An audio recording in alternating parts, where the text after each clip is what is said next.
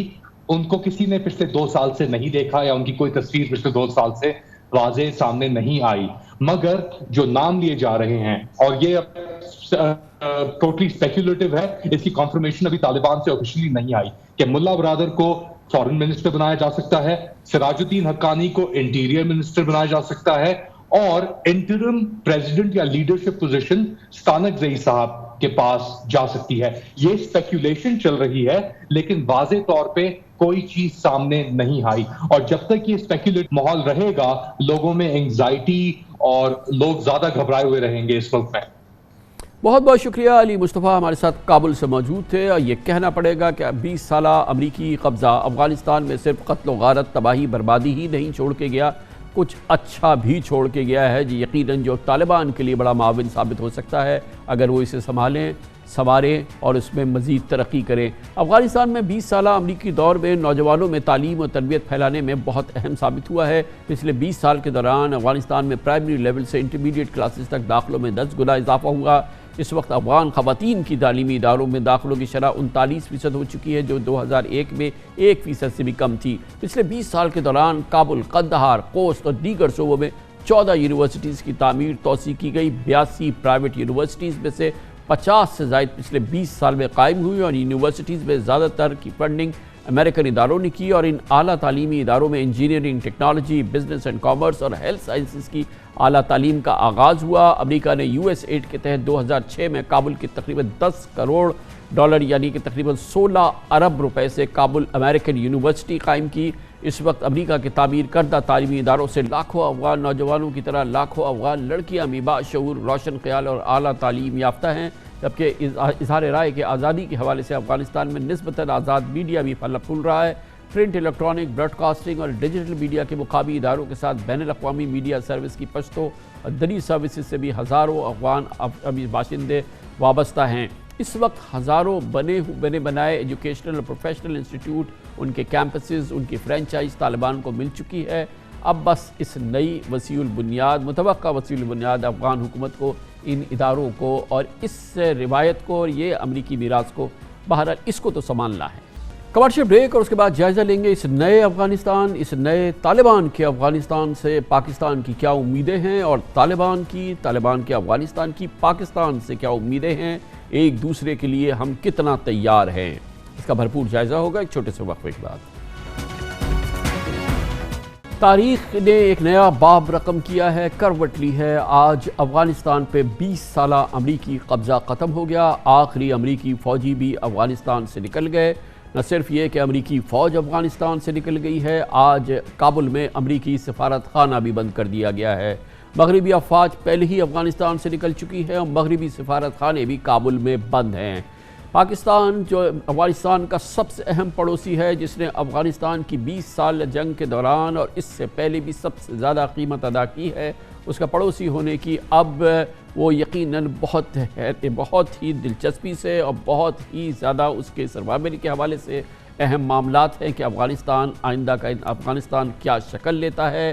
کیا پرامن افغانستان پاکستان کی جو ریجنل کنیکٹیویٹی کی خواہشات ہیں، جو پاکستان کا مشن ہے، اس میں معاون ثابت ہوتا ہے. طالبان پاکستان سے کیا امیدیں رکھتے ہیں، پاکستان ان امیدوں پہ پورا اترے گا، اور کیا پاکستان کی جو طالبان حکومت سے امیدیں ہیں کیا وہ امیدیں پوری ہوں گی یا نہیں. ان سارے سوالوں کے جواب میں پنہا ہے پاکستان کی معاشی ترقی اور اس خطے کی معاشی ترقی.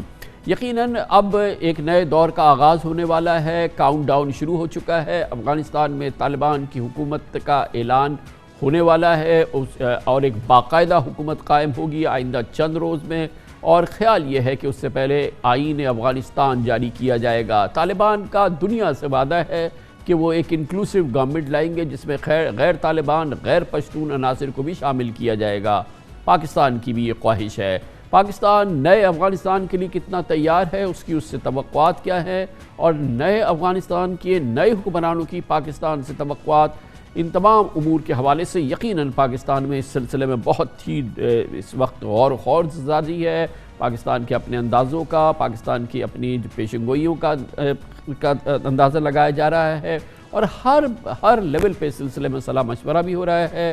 ملٹری لیڈرشپ بڑا کلیدی کردار ادا کر رہی ہے۔ کل chief of army staff general Qamar Javed Bajwa اور ان کے کئی کلیدی امپورٹنٹ جو جنرلز ہیں، انہوں نے پاکستان کے امپورٹنٹ پارلیمنٹیرینز کو بریفنگ بھی دی اور اس پوری صورتحال کے حوالے سے اپنا معافی الضمیر بیان کیا۔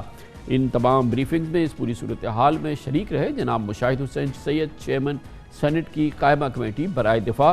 افغان امور کے علاوہ پاکستان کے خارجہ امور کے بھی بہت ہی مستند ایکسپرٹ ہیں مشاہد صاحب، بہت بہت شکریہ۔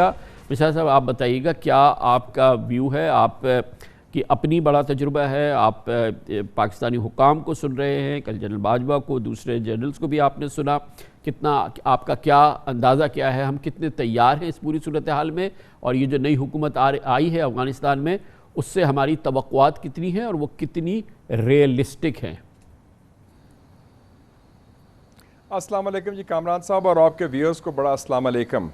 آپ نے ابھی ذکر کیا کہ اب افغانستان ایک نیا افغانستان ہے امریکی انخلاء کے بعد، تو ہم امید رکھتے ہیں کہ نئے طالبان بھی ہیں، اور کل مجھے احساس ہوا کہ شاید پاکستان میں نئی اسٹیبلشمنٹ بھی آئی ہے، کیونکہ نئی سوچ ہے ان کی سیکیورٹی ایشوز پر، علاقائی ایشوز پر۔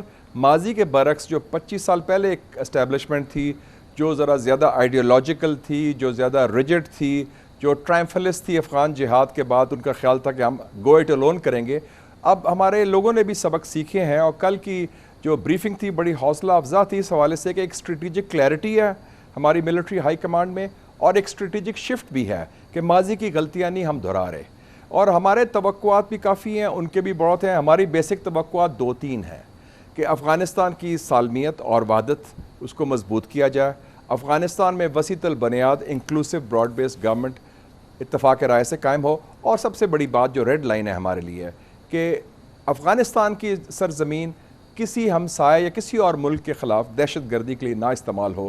یہی چین، روس، ایران، وسطی ایشیا کے ممالک اور بین الاقوامی برادری بھی چاہتی ہے، اور افغان طالبان کے تو بہت توقعات ہیں، کیونکہ پاکستان ان کا ایک قسم کا ونڈو آن دا ورلڈ ہے۔ پاکستان کے ذریعے وہ چین کے ساتھ دوسرے ممالک سے رابطہ قائم کرنا چاہتے ہیں، پھر گورننس کے ایشوز پر بھی، دوسرے ایشوز پر بھی، تو دونوں سائڈ کے لیے بڑا امتحان ہے۔ ہم اس وقت تیار نظر آتے ہیں پاکستان کی طرف سے۔ تو مشاہد صاحب مجھے پہلے یہ فرمائیے گا کہ آپ کا کیا فیڈ بیک ہے؟ آپ نے فرمایا 3 پوائنٹ آپ نے بتایا، آپ نے کہا سب سے امپورٹنٹ یہ ریڈ لائن یہ ہے کہ افغان سرزمین جو 20 سال پاکستان کے خلاف دہشت گردی کے لیے استعمال ہوئی، جس میں ہمارے 10 ہزاروں لوگوں کی جانیں گئیں، وہ اب استعمال نہ ہو۔ ابھی ہم نے دیکھا پچھلے 15 دن میں تو ایسا نہیں ہوا، لیکن اس وقت تک ایک مکمل افغان حکومت نہیں بنی، بلکہ تیزی آئی ہے ہم پر حملوں میں، اور ہم پر نہ صرف حملے ہوئے ہیں بلکہ اکراس دا بارڈر بھی ہم پر جو ہے فائرنگ ہوئی ہے۔ یہ جو پچھلے 15 دن گزرے ہیں یہ تو بہت ہی تشویشناک صورتحال رہی ہے۔ کیا آپ کا فیڈ بیک ہے کل کی بریفنگ میں، اور ویسے آپ کو کیا اندازہ ہوا کہ یہ کیا ہوا ہے پچھلے 15 دنوں میں، اور کیا یہ سلسلہ چلے گا، اور ایسا کیوں ہوا ہے؟ دیکھیں جی کامران صاحب، 2 پہلو ہے اس کے۔ ایک تو پہلو تھا بیرونی مداخلت کا جو ہندوستان کے ذریعے را کے ذریعے ہو رہی تھی افغانستان کے اندر، اور خاص طور پہ جو افغانستان انٹیلیجنس آرگنائزیشن تھی NDS national directorate of security, وہ تو را کی ذیلی تنظیم تھی، خیر وہ تو بھارتی اڈا تو ختم ہو گیا، NDS بھی ختم ہو گیا۔ اب ہیں جو UN سیکیورٹی کاؤنسل رپورٹ نے 26 جولائی کو کہا تھا 12,000 بیرونی دہشت گرد ہیں، اور زیادہ تر وہ فری لانسرز ہیں۔ آپ 6,000 TTP، 3,000 داعش، پھر وہ ETIM، IMU، القاعدہ ملا کے 12,000 بنتے ہیں۔ اب ان کا بھی افغانستان میں کوئی کسی کی رٹ نہیں ہے، حکومت نہیں ہے، اور وہ جو چاہیں جب چاہیں وہ کر سکتے ہیں۔ وہ بڑے خطرناک پہلو ہے، اور اس میں ایک مشترکہ حکمت عملی، جوائنٹ ایکشن یا جوائنٹ اپروچ ہمیں کرنی پڑے گی علاقائی ممالک کے ساتھ، اور جو حکومت آئے گی افغان طالبان کی انشاءاللہ جو جلدی آ جانی چاہیے۔ تو اس حوالے سے طالبان نے تو وعدہ کیا ہے، انہوں نے کچھ تجاویز بھی دی ہیں، TTP کے حوالے سے کچھ گفتگو یہ بھی ہو رہی ہے کہ عام معافی کی بات کی جائے، کیونکہ کچھ لوگوں کی فیملیز بھی ادھر ہیں، شادیاں بھی انہوں نے افغان لڑکیوں سے کی ہیں۔ تو اگر وہ آنا چاہتے ہیں واپس گھر واپسی کا ہے ان کا پروگرام، تو ایک تو ہتھیار پھینکنے پڑیں گے، lay down the arms, accept the law and constitution of Pakistan, اور پھر ہی under new rules of the game وہ ہو سکتا ہے ایک گرینڈ ایمنسٹی یا جنرل ایمنسٹی. تو ابھی کئی آپشنز کی طرف بات ہو رہی ہے. اٹس اے فلوئڈ سچویشن، ابھی حالات دیکھ رہے ہیں، لیکن طالبان کو پاکستان نے واضح طور پر کنوے کر لیا ہے کہ یہ ہماری ریڈ لائنز ہے اور یہ تو مشاہد صاحب یہ فرمائیے گا کہ آپ کو علم ہے کہ جو ہمارا پروجیکشنز تھی 15 اگست سے پہلے، جو کہ تمام بریفنگز میں نظر آتی تھی، کہ ہمارا خدشہ یہ تھا کہ ایک بڑی سول وار ہونے والی ہے وہاں پہ، بہت ہی قتل و غارت ہوگا جب امریکہ وہاں سے نکلے گا، ہمارے پر ایک یلغار ہوگی مہاجرین کی، ریفیوجیز ایک بار پھر آئیں گے، اور بہت ہی کیوٹک ہم لوگ فیئر کر رہے تھے سچویشن، اور وہ کچھ نہیں ہوا ہے، وہ اس طرح کی کوئی صورتحال پیدا نہیں ہوئی ہے. Are we really pleasantly surprised, اور ہم اس پہ بلڈ کرنے جا رہے ہیں؟ جی یہ ضرور خوشگوار حیرت ہوئی، کیونکہ جو ورسٹ کے سناریو تھا اس میں یہی تھا کہ ایک تقسیم ہے، 3.5 لاکھ کی افغان فوج ہے. وہ تو اب افغانستان پیپرز جو چھپی کتاب اس میں شو ہوا کہ وہ ایکچول فوج تو 1,20,000 کی، باقی تو گوسٹ فوج تھی. وہ افغان جنرل اور آفیسرز پیسہ کھا رہے تھے اور وہ فراڈ سی آرگنائزیشن بنائی تھی، انہوں نے وہ ایکسپوز کر دیا. لیکن اصل بات یہ ہے کہ جو ابھی تک اس طرح مزاحمت نہیں ہوئی، اس طرح خانہ جنگی نہیں ہوئی، اس طرح وہ تقسیم نہیں ہوئی کہ جس کے نتیجے میں خون خریزی ہو اور جس کے نتیجے میں پناہ گزیر آئیں. تو سو فار سو گڈ. اور اس میں افغانستان میں جو افغان طالبان ہیں ان کی جو سوچ بھی ہے یا ان کے اقدامات بھی ہیں، انہوں نے جو کام عام معافی کی بات کی، انسانی حقوق کی بات کی، خواتین کے حقوق کی بات کی، میڈیا کے حقوق کی بات کی، اور انہوں نے یہ بھی کہا کہ جو جانا چاہے جا سکتا ہے، جو رہنا چاہے رہ جائے. تو ان کے رویے میں بھی اب تک یا ان کے اقدامات یا ان کے جو اناؤنسمنٹس آئی ہیں اس میں ایک مثبت تبدیلی ہے ماضی کے برعکس، جب وہ بہت رجڈ تھے اور بڑے انتہا پسندانہ سوچ تھی. تو اب دیکھتے ہیں کہ پریکٹس کیا ہوتا ہے. تو سر یہ فرمائیے گا کہ کیا ہمارا ویو ہے، یہ وقت آ رہا ہے، یہ حکومت کب فارمیشن ہوگی؟ ابھی بھی جو ان کی لیڈرشپ ہے وہ ابھی بھی بالکل ایک بہت ہی ویل نون نہیں ہے، ہمیں نہیں پتہ ہے. اور پھر جو کی لیڈر ہے ہیبت اللہ خنزادہ، وہ نظر ہی نہیں آ رہے ہیں، وہ مسنگ ہیں یا واٹ ایور. تو یہ ابھی یہ جو ڈائنامکس ہیں یہ کیسے ابھی انفولڈ ہوں گی، اور پھر یہ حکومت بننی ہے، اس پہ ہماری کیا سوچ ہے، ہماری کیا معلومات ہے؟ دیکھیں جی، وہ ہیبت اللہ تو ایک قسم کا روحانی ان کا لیڈر بنا ہوا ہے نا قندھار میں، لیکن جو انتظامی ڈھانچہ ہے اس میں تو کافی ان کے تجربہ کار لوگ اب آ گئے ہیں. وہ میڈیا کے ساتھ بھی انٹریکٹ کر رہے ہیں. وہی ڈیلیگیشن ہے جو ماسکو بھی گیا ہے، جو ایران بھی گیا ہے، چین بھی گیا ہے، اور وہی لوگ ہیں جنہوں نے امریکہ سے مذاکرات بھی کیے ہیں. انہوں نے 1.5 سال امریکہ سے مذاکرات کیے ہیں، انہوں نے بات چیت بھی کی ہے، انہوں نے ایگریمنٹ سائن بھی کیا ہے. اور جو ایگریمنٹ سائن کیا تھا انہوں نے کہا تھا کہ ہم امریکہ کا جو انخلا ہوگا اس کو ہم تحفظ بھی دیں گے، پروٹیکشن دیں گے، اور انہوں نے وعدے پورے کیے امریکنوں کے ساتھ. تو امریکہ کے ساتھ بھی میں سمجھتا ہوں ان کی انگیجمنٹ ہے. آفٹر آل CIA چیف یا اسلام آباد آیا پچھلے مہینے اس خطے میں، یا وہ کابل گیا ہے اور اس نے بھی افغان طالبان کے ساتھ مذاکرات کیے ہیں. تو ٹیم ایکسپیرینسڈ ہے، لیکن حکومت چلانے کے لیے یہ کافی نہیں. ان کو آؤٹ ریچ کرنی پڑے گی، اور وہ جو ماضی کے باقیات کہہ لیں یا ماضی کی حکومت کے لوگ جو تجربہ کار ہیں جن سے وہ کمفرٹ فیل کرتے ہیں، ان کو شامل کرنا پڑے گا. اور پاکستان بھی ان کو اسی قسم کا مشورہ دے رہا ہے کہ آپ مل جل کے بنائیں حکومت، ماضی کی غلطیاں نہ دہرائیں، کیونکہ ماضی کے نتائج پھر اسی طرح ہوں گے جو ماضی میں ہوئے. اور ویسے یہ نہیں ان کو کرنا چاہیے. اور میں بات اس کو سن رہے ریکگنیشن کی دوڑ میں بالکل آگے نہیں بڑھ رہے، اور ہمارے ریکگنیشن اسی وقت ہوگا جب ایک گلوبل اس سلسلے میں یا جو میجر سپر پاورز کی اپنی ایک انڈرسٹینڈنگ نہیں ہوتی، اس وقت تک ہم جو ہے اس میں کسی جگہ پہ بھی ترجیح ہماری نہیں ہوگی، ہم قوم دنیا کے ساتھ ہی چلیں گے. یہ بالکل صحیح فیصلہ ہے، اور یہ کنسنسس کا فیصلہ ہمارے سسٹم کے اندر کہ ہم پہل نہیں کریں گے اور ہم اتفاق رائے قائم کریں گے، پہلے اس ریجن میں اور پھر انٹرنیشنلی.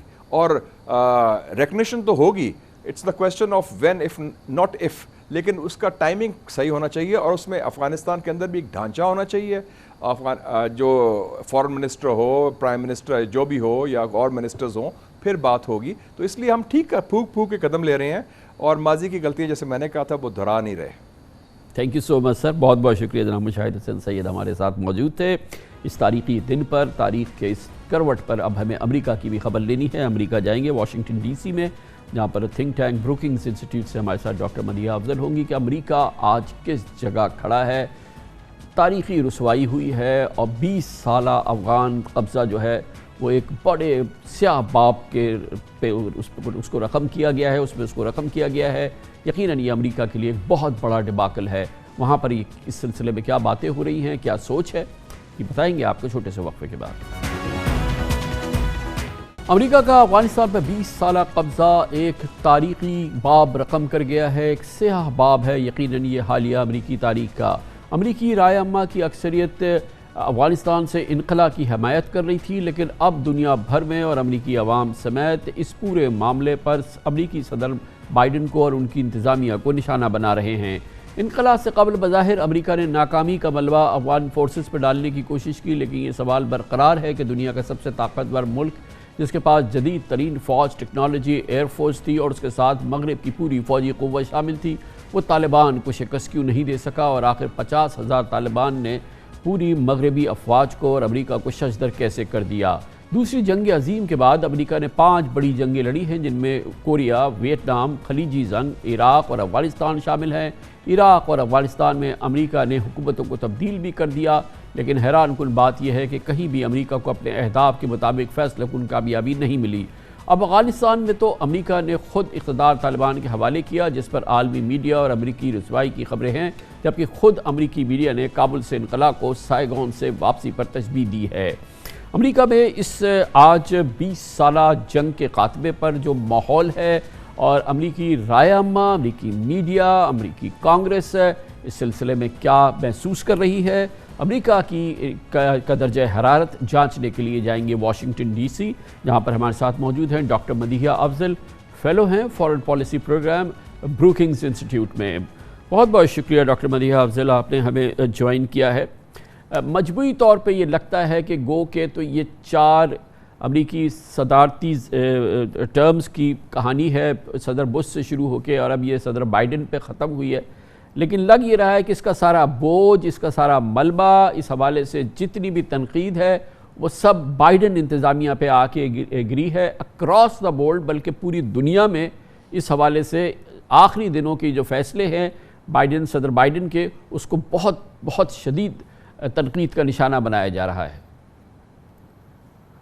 جی آئی تھنک یہ ودرال جس طرح ہوئی، جس طرح کوئکلی افغانستان کے سارے سٹیز طالبان نے ٹیک اوور کر لیے، اور پھر جو سینز تھے ایئرپورٹ پہ فار ڈیز ایویکیویشن فلائٹس کے لیے، افغانز باہر کھڑے ہوئے ہیں، اسپیشل امیگرینٹ ویزاز والے اندر نہیں جا سک رہے، اور پھر آف کورس یہ جو ISIS K کا اٹیک ہوا ہے لاسٹ ویک، اور جو اسکورز آف افغانز اور امریکی جو ہیں سروس ممبرز جن کی 13 سروس ممبرز کی جو ڈیتھ ہوئی ہے، وہ ان سارے انسیڈنٹ کو ایک باچڈ ایویکویشن، ایک باچڈ ودرال کہا جا رہا ہے. تو certainly Republicans, Trump supporters President Biden کو بلیم کر رہے ہیں، لیکن on the other hand President Biden کے سپورٹرز یہ پوائنٹ آؤٹ کر رہے ہیں کہ یہ 20 ایئرز کی مسٹیکس ادھر پلے آؤٹ ہوئی ہیں، اور ان پرٹیکولر پریزیڈنٹ ٹرمپ نے جو طالبان کے ساتھ ڈیل کی تھی وہ بہت پرابلمٹک تھی. تو یہ پریزیڈنٹ بائیڈن پہ بلیم نہیں آنا چاہیے. یہ فرمائیے گا کہ یہ تو ابھی آپ نے باچڈ ایویکویشن کی بات کی، مگر جنرلی جو اس وقت سبجیکٹ ہے وہ ہے باچڈ آکوپیشن، 20 سال کا افغانستان پہ امریکی قبضہ. کیا دیکھ رہی ہیں کہ امریکہ نے، امریکی اسٹیبلشمنٹ نے، کانگریس نے، امریکہ نے اس سے کیا سبق سیکھا ہے اس 20 سالہ تجربے سے؟ آئی تھنک ابھی یہ ڈسکشن لمبی چلے گی اور یہ ڈسکشن ہو رہی ہے آہستہ آہستہ. ابھی کل ہی obviously last American flight and last American soldier has left Afghanistan. تو یہ ڈسکشن چلے گی، لیکن جو ایک موڈ ہے، یہ سامبر موڈ ہے کہ after 20 years, nearly $2 trillion spent, 2,500 American forces killed, other allied forces killed, tens of thousands of Afghans killed. جو افغانستان ہے وہ from Taliban hands to Taliban hands گیا ہے. تو who is at fault here? اور یہ ایک ڈسکشن یہی ہے کہ this is a mistake 20 years in the making.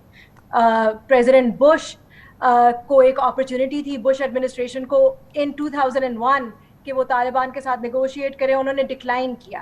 پھر وہ نیشن بلڈنگ میں چلی گئی ایکسرسائز. تو یہ بتائیے گا کیا یہ ابھی قبل از وقت ہوگا کہنا, پریمیچور ہوگا یہ کہنا کہ اب امریکہ کو جھجک ہوگی, ہیزیٹیشن ہوگی, 2 بار سوچے گا کسی غیر ملک میں ملٹری انٹرونشن کرنے سے پہلے؟ Sure, I think obviously America of 2021 is not the America of 2001. America has changed. اور ان ظاہر ہے سیکھا ہے امریکہ نے, امریکن اسٹیبلشمنٹ نے اس وار کے اندر اتنی ریسورسز ڈالنے کے باوجود یہ the fact کہ Afghanistan is in Taliban hands, تو امریکہ نے obviously اس سے سیکھا ہے.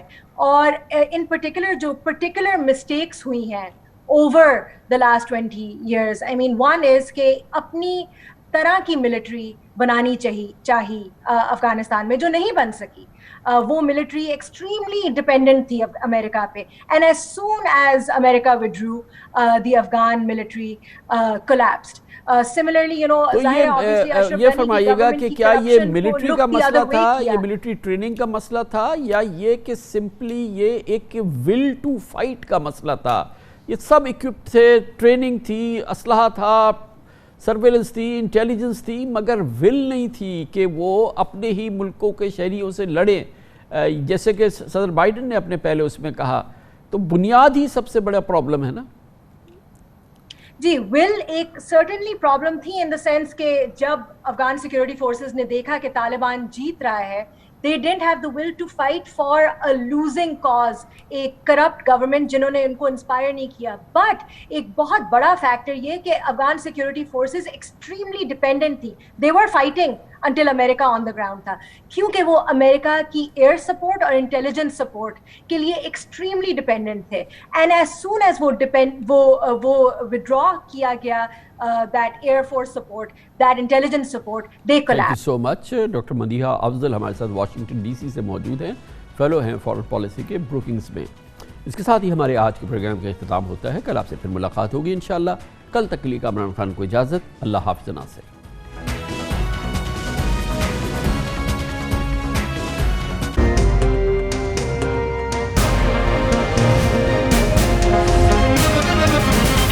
دنیا خبر کی دنیا